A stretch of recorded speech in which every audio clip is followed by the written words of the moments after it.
So yeah, summer 2024. Not as packed as usual, thankfully, but there are some goodies out there, including this nonsense. So after seeing everything, and not counting sequels, here are some of the new shows that I'm liking so far, and some shoutouts. Let's get right to it. One big difference from last season is that there's way less variety in terms of genre. I don't mean that there isn't any good shows, but there are a lot of comedies and romance shows, for example. So just to randomly start, here's a rom-com about a half-Russian, half-Japanese girl, Alya, who is the school idol, but her cold attitude makes her seem unapproachable. Except to her classmate Kuze, an otaku, of course, who she annoys and complains about, but who she actually likes, which she constantly lets out in front of him, but in very cute Russian.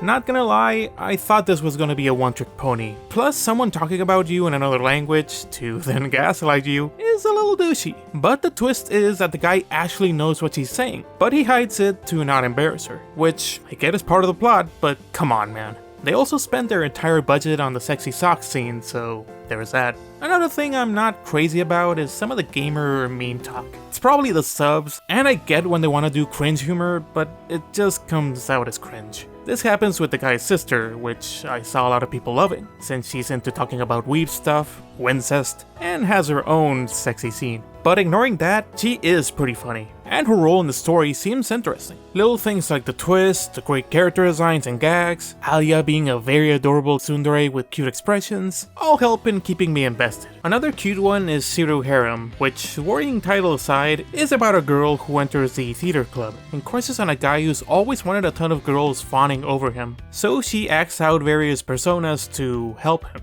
As the cool girl, the tsundere, the younger sister, etc. My only negative is when the guy begs her to do a specific thing, or when he materializes the girls way too much. But I guess it's just the kind of character or the voice that sort of annoys me, and it seems to be dying out. But regardless, the very cute and cartoony style, the good little moments they have, and Rin letting her actual emotions come out is very wholesome. She's a great character, I recommend it. By the way, if you enjoyed this video, please like and subscribe. It really helps the channel reach more people, so thank you. Anyway, changing it up, we got Wistoria, Wand and Sword. An anime where a nerdy, nice kid who can barely use magic has to rely on his sword to defeat monsters and get enough credits to advance in class. Luckily, he's very strong. Let's say it's kinda like Mashley, but serious. The production in episode 1 has me really excited. Super fluid animation, lots of camera angles, beautiful backgrounds, even the lip syncs are great. You can really see the effort. And that fight scene takes the cake. Wicked impact frames, great action, and the OST rocks. Not a kind of story that has me going crazy, but with an episode as good as that, I'm definitely watching. Next we got a mystery show where two high schoolers want to become normal citizens, which yeah, explains the title. It's a bit of a confusing setup, but basically both of them are very good at solving mysteries, and even when they try to avoid them, each episode has a minor incident or question they can solve by deducing and putting themselves in the scenario. It can be a little dialogue heavy, and they slowly hint at the character's backstory, but I'm actually enjoying it. The visuals are great, a lot of cool cinematic choices, and seeing the main characters go through their analysis is pretty cool. And Eve sang the opening theme, so yeah. Slice of life level stuff, but I'm always up for some mystery. The show that has me undecided is Days with My Stepsister, which, with the title alone, I thought was going to be the typical goofy fanservice rom-com, but is actually taking itself very seriously with the concept of two young adults suddenly turning into siblings and how it affects them. A lot of quiet moments and conversations with surprisingly good cinematic shots and depth. It's almost a little too tame. Like, I know it sounds hypocritical coming from me, but it kinda needs some spice. It's still an interesting drama though. I can't vouch for what comes next, but shockingly not a bad start. One that has some amazing visuals is the Elusive Samurai, which is briefly based on the real-life story of Tokiyuki Hojo, the heir to the Kamakura shogunate. They portray him as a naive boy who is an expert at hide-and-seek, but not much else. Suddenly, shit hits the fan and their clan is betrayed, and he's basically the only survivor. Now he'll get the help of a really weird priest and whatever comrade he can get in order to somehow bring back glory to his name. Cloverworks added yet again, making some beautiful stuff. Great character designs, a color scheme that looks gorgeous, and while it does go for some goofy comedy and gags, whenever it goes for the dark, bloody stuff, they nail it. That chase scene alone is top tier. The priest does worry me a little bit, but I'm all in on this one.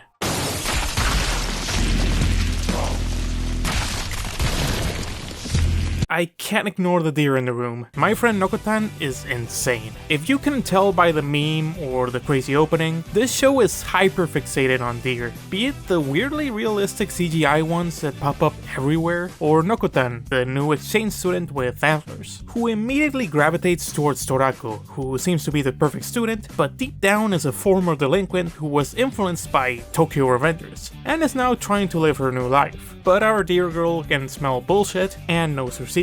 So we have a crazy dynamic of Torako being seemingly punished by the deer gods and has to take care of her unhinged new classmate. The fourth wall is destroyed immediately, there's so much crazy gags, voice and animation changes, and logic is out the window. It almost feels like you're being induced into a cult. I am a little worried that some of the jokes will be mashed into the ground, like their weird obsession with the blonde girl being a virgin. But the show has been a riot because of how much of a fever dream it is, so if you're into some nonsensical humor, this is definitely for you. The VTuber anime got an actually really good first episode, where she accidentally reveals that she's just a drunk Goonie idiot. But episode 2 really made me second guess. It shows the VTuber life fine, but it mostly feels like a strong Zero ad. It kinda got old quick. Seeing Getting Over It in an anime though, awesome stuff. I also really like the show about the magical girl and the evil lieutenant. This formula has been done already, with the hero and the villain forming a bond, but Bones does a great job here. The design for the very cute girl works great in contrast with the tyrannical baddie who ends up simping for her. Plus, every episode is only 12 minutes, so that's a win on my book. Visually great and very funny. Also, I'm a sucker for Maho Shoujo, so easy pick for me. There's still a couple of more comedies I won't fully get into right now, like Mayonaka Punch, a show where a girl who got kicked out of her YouTube trio tries to revive her career with the help of some female vampires, with the promise of letting their leader suck her up after they reach 1 million subs. Was skeptical, but episode 2 was pretty funny. Also tons of Yuri overtones, if that's your thing. And the isekai where Truck-kun randomly appears in 1948 to crash into a very depressed poet and his love in the middle of committing double unaliving. So instead of just ending it there, he's taken into a fantasy world. And even though he seems super weak, he's a poison glass cannon, thanks to all those pills he chews on like Skittles. The funny thing is that all the girls he runs into fall for him because of his dark, moody attitude and his poetic view of death. I do think the gimmick can be a little repetitive, but I got a few laughs here and there. It's a decent concept, so why not? And my last top pick has to be Makeine. It's simple. It's a show that follows various girls who end up being the loser in the dreaded love triangle situation. Yes, the blue hairs, the sporty girls, the quirky short hair ones, there's finally some vindication. We center on a high school boy who loves reading romance novels and sees a girl, who of course has blue hair, getting embarrassingly rejected by her childhood crush, and somehow end up together after she mooches off him. And she's now in his debt. So he gets to experience her very quirky and energetic side. And A1 absolutely delivers on the great expressions and the beautiful scenes, all culminating on this rooftop where she finally breaks down and...